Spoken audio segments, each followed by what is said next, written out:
할렐루야. 7회에서 9구역까지 특송으로 되어 있는데 1교구 전체가 나오셨네요. 참 감사드립니다. 기도도 감사하고 특송도 감사하고 또 오늘 온토세 고난주간 마지막 날 또 온토세로 드린 여러분 환영합니다. 박수 한번 할까요? 예.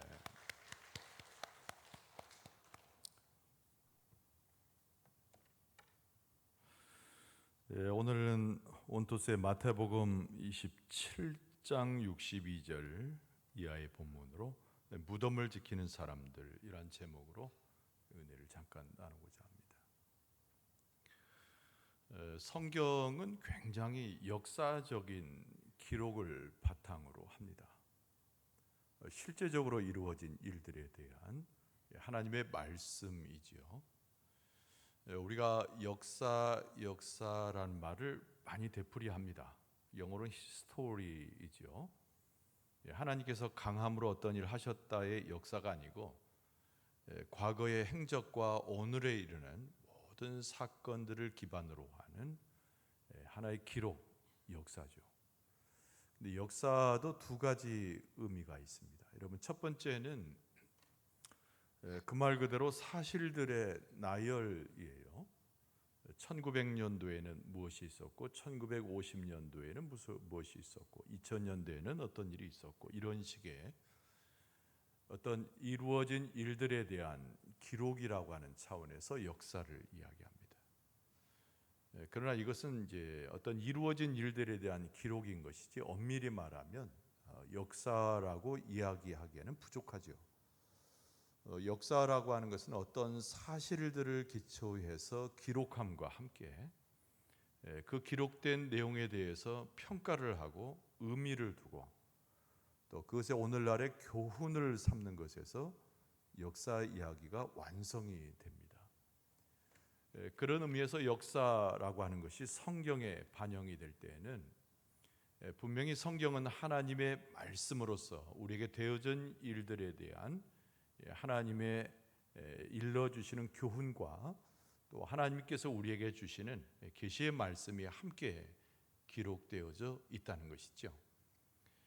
그래서 이루어진 일보다 오히려 더 중요한 것은 어떻게 하나님께서 그 일들을 이루셨는가, 또 오늘날에 있어서 하나님께서는 무엇을 우리에게 말씀하고 계시는가, 이것을 우리가 잘 받아들이는 것이 믿음의 삶에서 매우 중요한 것입니다. 오늘 본문의 말씀에는 일군의 사람들이 나오는데요. 대제사장들, 바리새인들, 바로 그들입니다. 그들이 이제 빌라도를 찾아가서 요청하는 이 장면이 오늘 본문의 말씀의 시작 부분입니다. 오늘 본문 이전에는 이미 예수 그리스도께서 십자가에서 우리의 죄를 대속해서 죽으시고 무덤에 들어가셨죠. 이 광경 가운데서 대제사장들, 바리새인들, 빌라도에게 요청하는 것이 오늘 본문의 말씀의 시작이라고 하는 것입니다. 예수님께서 생전에 부활에 대한 언급을 많이 하셨습니다. 예수 그리스도의 고난과 죽음에 대해서 말씀하신 것은 당연하고요. 예수님의 제자들이 주변에 있었습니다. 예수님을 쫓아왔던 수많은 사람들이 예수님의 이 천국 복음을 들었습니다. 오늘 본문의 말씀에 나오는 대제사장들 그리고 바리새인들도 그 자리에 있었습니다. 그리고 예수님의 말씀을 다 기억하여 오늘에 이르고 우리가 예수 그리스도의 말씀을 들었다라고 빌라도에게 표현을 하죠. 물론 이 표현은 저의 표현입니다. 이 바리새인들의 표현은 굉장히 거칠게 나옵니다. 예수님을 뭐라고 표현합니까? 속이던 자, 이렇게 표현하는 것이죠. 역사적으로 굉장히 뒤집어진 듯한 그들의 견해요 시각이죠. 정말 속이던 자는 대제사장들이고 바리새인입니다. 속임수로서 거짓말로서 예수님을 십자가에 내어준 사람들이 바로 이 사람들이죠. 그럼에도 불구하고 예수님을 가르쳐서 속이던 자, 무모한 표현을 쓰면서 빌라도에게 다가가는 그들의 모습을 오늘 성경 말씀에서 우리는 보게 됩니다. 빌라도를 뭐라고 칭합니까? 주여라고 칭하죠. 오늘 63절 말씀에 보면 주여 저 속이던 자가 살아 있을 때에 말하되 내가 사흘 후에 다시 살아나리라 한 것을 우리가 기억합니다라고 말하고 있어요. 그들의 기억 속에서 예수님의 고난과 죽음 그리고 다시 살 것을 말씀하시는 예수 그리스도의 음성을 잘 기억했다는 것을 오늘 본문의 말씀은 오히려 이 말씀을 대하고 있는 우리들에게 가르쳐주고 있습니다. 이들이 관심했던 바가 누구인가? 사실은 예수님에게 그렇게 관심이 있었던 것이 아니에요. 이들의 관심은 예수님을 따랐던 제자들에게 훨씬 관심이 있습니다. 예수께서 능력을 행하시고 천국 복음을 선포하실 때 대제사장들이나 바리새인들은 무엇에 주목했을까요? 혹시 저희의 나라가 오게 되면 그를 따르는 제자들이 권력을 갖지 않을까? 그리고 현재 권력을 누리고 있는 우리들을 위협하지 않을까? 이 마음 가운데 두려움이 있었어요. 그래서 예수 그리스도의 십자가의 죽음 이후에도 이들은 그런 두려움 가운데 여전히 놓여져 있었다는 거죠. 그래서 예수님의 제자였던 사람들을 경계합니다. 그리고 나서 빌라도에게 이렇게 말하죠. 저희들이 예수의 시체를 가져다가 혹시 부활했다고 사람들을 속여서 그들의 권력을 연장하지 않겠습니까? 라고 질문하는 거예요.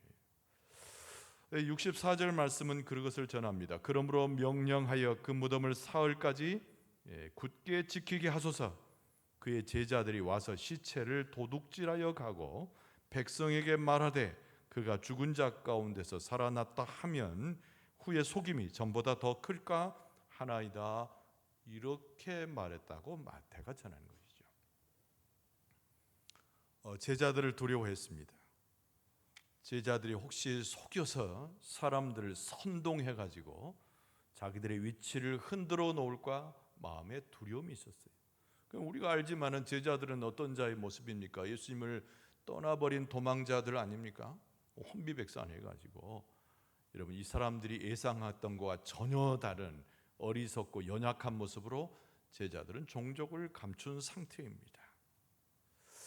그러나 역시 바리새인들에게는 전쟁이 계속되고 있었어요. 그래서 마치 전장 속에서 뭔가를 방비해야 된다는 생각 가운데서 빌라도에게 이것을 요청하고 있었던 것이죠.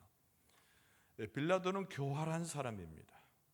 그리고 유대 지역을 다스리기 위한 로마의 총독이었기 때문에 이들의 말을 들어주죠. 그것이 오늘 본문의 말씀에 후미에 나옵니다.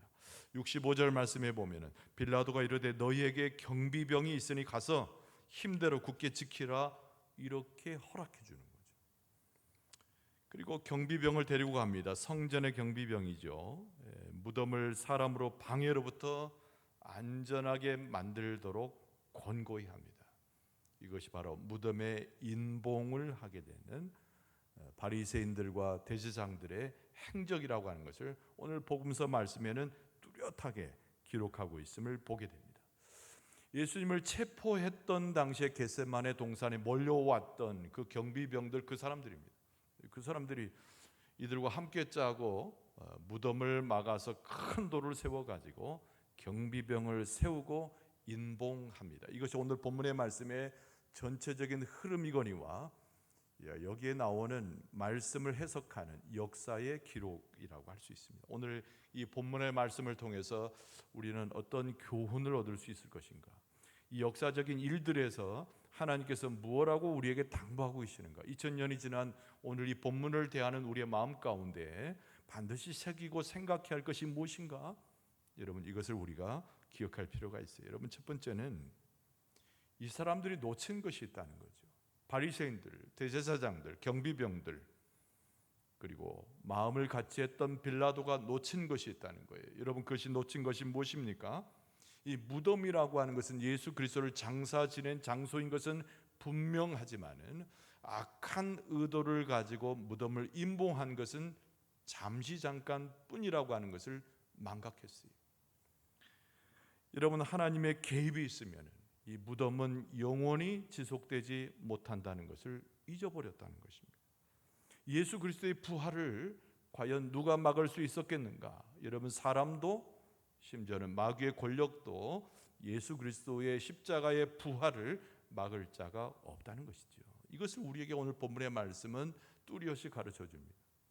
그러면서 우리의 마음 가운데 새겨야 할 귀한 서신이 있는데, 사도 바울이 고린도 교회에 편지한 예수 그리스도의 부활에 대한 증거의 말씀을 오늘 우리는 기억할 수 있어야 됩니다. 여러분, 고린도전서 15장 1절 이하의 말씀을 제가 읽어드립니다. 이것은 사도 바울이 고린도 교인들에게 예수 그리스도의 부활을 증거하면서 그들에게 일러주었던 바울 서신의 백미와 같은 매우 중요한 부활의 증언의 말씀입니다. 형제들아, 내가 너희에게 전한 복음을 너희에게 알게 하노니 이는 너희가 받은 것이요 또 그 가운데 선 것이라. 너희가 만일 내가 전한 그 말을 굳게 지키고 헛되이 믿지 아니하면 그로 말미암아 구원을 받으리라. 내가 받은 것을 먼저 너희에게 전하였노니 이는 성경대로 그리스도께서 우리 죄를 위하여 죽으시고 장사 지낸 바 되셨다가 성경대로 사흘 만에 다시 살아나사 게바에게 보이시고, 베드로를 말하는 거죠. 게바에게 보이시고 후에 12 제자에게와 그 후에 500여 형제에게 일시에 보이셨나니 그 중에 지금까지 대다수는 살아있고 어떤 사람은 잠들었으며 그 후에 야고보에게 보이셨으며 그 후에 모든 사도에게와 맨 나중에 만삭되지 못하여 난 자 같은 내게도 보이셨느니라. 할렐루야. 이 말씀은 2000년이 지난 오늘까지도 교회 가운데 증거되어지고 모든 성도들이 알만하고, 여기에 대입해보면 오늘 이 말씀을 읽는 우리 또는 나에게도 예수 그리스도의 부활의 놀라운 소식과 그 모습은 전해지고 있는 것이다. 할렐루야. 이걸 우리가 새길 필요가 있는 거죠. 두 번째로 생각할 수 있는 것은 지금 무슨 일이 일어나고 있는지 오늘 본문의 말씀 속에서 한 번 더 확인하면서 이 말씀 가운데서 우리가 각오를 다져야 된다는 거죠.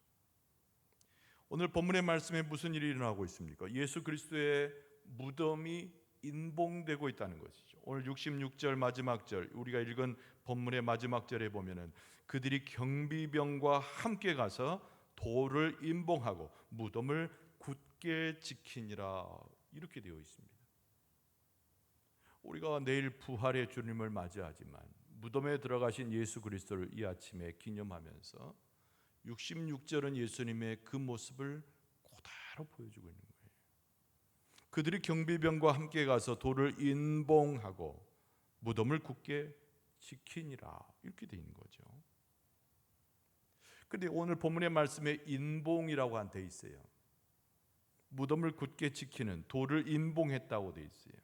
여러분, 여기서 두 가지 작은 의미를 찾습니다. 여러분, 첫 번째로는 예수 그리스도에 매장되었던 이 상황은요, 빌라도 총독이 예수님의 무죄를 믿었다고 하는 증거가 되는 거예요. 예수님은 십자가의 처형에 들어갈 만큼 기소되었습니다. 많은 사람들이 예수 그리스도를 속이고 사람들을 선동해서 예수님을 십자가에 못 박게 했습니다. 그러나 마지막 예수님의 사형 언도를 내렸던 빌라도는 그 마음 가운데, 그 양심에 예수님은 무지한 분이라고 하는 것을 인정했다는 거예요. 여러분, 이 십자가형은요, 로마에 있어서 가장 극한 처벌 방식의 하나입니다. 그래서 정치범이라든가 난동을 일으켜서 로마에 대항했던 사람들을 다 잡아다가 소위 말하는 십자가형에 처했던 것이죠. 예수님도 십자가 위에 계속 매달려 있게 되었습니다. 그런데 만약에 예수님께서 진정한 죄인이라고 마지막 사형 언도를 내린 빌라도가 그렇게 믿었다고 하면은 예수님께서 사망하신 이후에도, 죽음 이후에도 십자가에 그대로 매달려 있어야 된다는 거예요. 그런데 예수님께서는 십자가에서 내려오게 하신 거예요. 그 성경에 보면 아리마대 요셉이라고 하는 사람이 빌라도에게 요청했을 때 세마포에 예수님을 싸서 장사 지내도록 허락해 줍니다. 가족이나 친지나 또는 자기 친구들에게 그 시체를 내어주는 행위는 그 사람의 죽음 이후에 무죄가 밝혀졌을 때만 가능한 거예요. 빌라도가 사형 언도를 내려서 예수님께서 십자가에 죽으셨지만은 십자가에서 죽으신 몸이었을지라도 내려오게 된 것은 바로 이 빌라도의 마음 가운데 예수님은 무지한 자라고 인정하는 마지막 사형 언도를 내린 사람의 모습임을 성경은 우리에게 일러주는 것이죠. 많은 사람들이 예수 그리스도는 하나님의 아들이시고 무지한 분입니다라고 수없이 떠드는 것보다 빌라도가 한 이 행동과 그의 말투 가운데서 예수님의 무죄가 입증되고 있다는 거죠. 여러분, 작은 두 번째 의미는 뭐냐면은 그 당시에 많은 사람들은, 예루살렘에 거했던 사람들은 그들이 마지막 지냈던 장사 지내는 방식이 바로 이 무덤을 만들어서 시신을 그 가운데 두는 것입니다. 우리는 보통 사람이 죽게 되면은 장례를 치르고 땅에 묻게 되죠. 그러나 이스라엘 백성들의 방식은 그런 것이 아니에요. 석회암으로 되어 있는 한 언덕 부분을 파서 작은 동굴을 만들고 그 안에 시신을 안장하는 풍습이 있었다는 거죠. 석회암 언덕을 깎아가지고 만든 동굴에다가 아리마대 요셉을 비롯해서 예수님의 시신을 가져간 사람이 장사를 지내는데 그냥 보통 그렇게 무덤을 만들고 끝나는 것이 아니에요. 오늘 본문의 말씀에 보면은 큰 돌을 가져다가 인봉을 했다는 것이죠. 자, 이 모습 속에서 우리는 무엇을 알 수 있습니까? 부활의 사실을 확증하는 그들의 행동을 반대로 보게 되는 것이죠. 예수님께서 부활하실 것이다, 수없이 말씀도 하셨고 많은 사람들이 믿어 의심치 않았습니다. 그러나 모두가 다 혼비백산해서 아무 정신이 없을 때 오히려 제사장들, 바리새인들, 그리고 빌라도에 이르기까지 예수님을 그 안에 장사 지내고 돌로 인봉했다고 하는 것은 그들의 반역적이고 반대적인 모습 속에서 오히려 예수 그리스도의 부활을 증거케 하는 하나의 흔적들을 보게 되는 것이죠. 인봉한 것은 막았으나 그러나 확장되어서 그것이 풀려지게 되고 예수 그리스도께서 부활하셨다는 것을 반대로 표현하는 것이 오늘 본문의 말씀에 나오는 이 세부적인 나열된 이야기와 더불어서 하나님께서 행하시는 일들에 대한 반대의 이야기가 오늘 본문의 말씀에 나옵니다. 내일 부활주일이죠. 오늘 우리가 기억할 것이 있어요. 그것이 뭐냐면 하늘의 것을 찾고자 하는 내 심정으로 하나님을 바라봐야 된다는 겁니다. 두 개의 구절을 소개하려고 해요. 오늘 본문의 말씀 두 개를 소개하려고 하는데 이 구절들은 우리가 오늘 묵상해야 할 여러 성경의 구절 중에 하나, 두 개입니다. 여러분, 첫 번째는 누가복음 1장 1절 이하에 나오는 누가복음을 기록한 누가가 데오빌로 각하에게 편지 형식으로 쓴 복음서의 첫 번째 부분에 해당되는 것을 기억할 필요가 있습니다. 누가는 뭐라고 썼습니까? 우리 중에 이루어진 사실에 대하여 처음부터 목격자와 말씀에 일꾼된 자들이 전하여 준 그대로 내력을 조술하려고 붓을 든 사람이 많은지라. 그 모든 일을 근원부터 자세히 미루어 살핀 나도 데오빌로 각하에게 차례대로 써 보내는 것이 좋은 줄 알았으니 이는 각하가 알고 있는 바를 더 확실하게 하려 함이로라. 누가복음을 쓴 기록의 목적을 1장 1절 이하에 다루고 있는 거예요. 결국 누가복음의 목적이 무엇이었죠? 예수 그리스도의 십자가의 고난, 죽음, 그리고 부활이 무엇인가를 뚜렷하게 일러주고자 하는 누가의 의도, 그리고 복음서를 통해서 이것을 증거하기 원한다고 하는 목적이 드러나 있죠. 이 서문을 나오는 것을 우리가 조금 묵상할 필요가 있어요. 여러분, 또 하나의 구절은 사도 베드로가 기록한 베드로후서 1장 16절 말씀을 또 기억할 필요가 있죠. 우리 주 예수 그리스도의 능력과 강림하심을 너희에게 알게 한 것이 교묘히 만든 이야기를 따른 것이 아니요 우리는 그의 크신 위엄을 친히 본 자라. 이렇게 말하고 있어요. 그러니까 아까 사도 바울이 이야기하는 게바에게 보이셨단 말이에요. 게바는 베드로를 가리키는 건데 여러분, 베드로가 뭐라고 말하고 있습니까? 다시 한번 읽어드리면 우리 주 예수 그리스도의 능력과 강림하심을 너에게 알게 한 것이 교묘히 만든 이야기를 따른 것이 아니라는 거예요. 소문을 따르고 만든 이야기를 따르고 속이려고 만든 이야기를 따른 것이 아니고, 우리는 그의 크신 위엄을 친히 확실히 내 눈으로 내 심정으로 보았기 때문에 내가 너희들에게 이 복음을 전한다라고 사도 베드로가 여기서 설명하고 있는 겁니다. 오늘 우리가 묵상해야 할 구절이 이 구절이에요. 우리는 내일 부활주의를 맞이하기 전에 무엇을 확신해야 됩니까? 이 부활에 대한 많은 증거가 성경에 나오고 역사 속에서 많이 증거될 때 그 증거를 우리의 심령 가운데 확보해야 되는 거예요. 그것을 가지고 확신에 이르도록 우리는 기도하고 이 말씀 가운데 성령의 인도하심을 요청하는 것이 오늘 우리가 하루 종일 할 일인 거예요. 그래서 이 모든 하나님의 말씀에 대한, 그리고 하나님의 말씀의 증거로 보여지는 예수 그리스도의 십자가의 부활의 이야기를 나의 이야기로 받아들이고, 이것이 우리의 이야기로 받아들이고 우리 교회의 이야기로 받아들이게 될 때 내일의 부활하신 예수 그리스도를 영적으로 영접할 수 있는 은혜를 덧입게 된다는 거예요. 할렐루야. 그 은혜가 넘쳐나게 될 줄 믿습니다. 그 확신을 하게 될 줄 믿습니다. 오늘 본문의 말씀을 잘 새겨 듣는 여러분과 제가 되길 바라는데요, 성령께서 오늘 말씀으로 우리를 인도하십니다. 말씀 속에서 하나님을 경험하도록 이끌어 주십니다. 다시 한번 무덤 속에 들어가셨으나 부활을 예비하고 계시는 예수 그리스도의 모습처럼 이 말씀 가운데 확신한 데 거하여서 부활의 내일 아침을 경험하고 하나님을 찬송할 수 있는 여러분과 저의 모습 되어질 수 있기를 주의 이름으로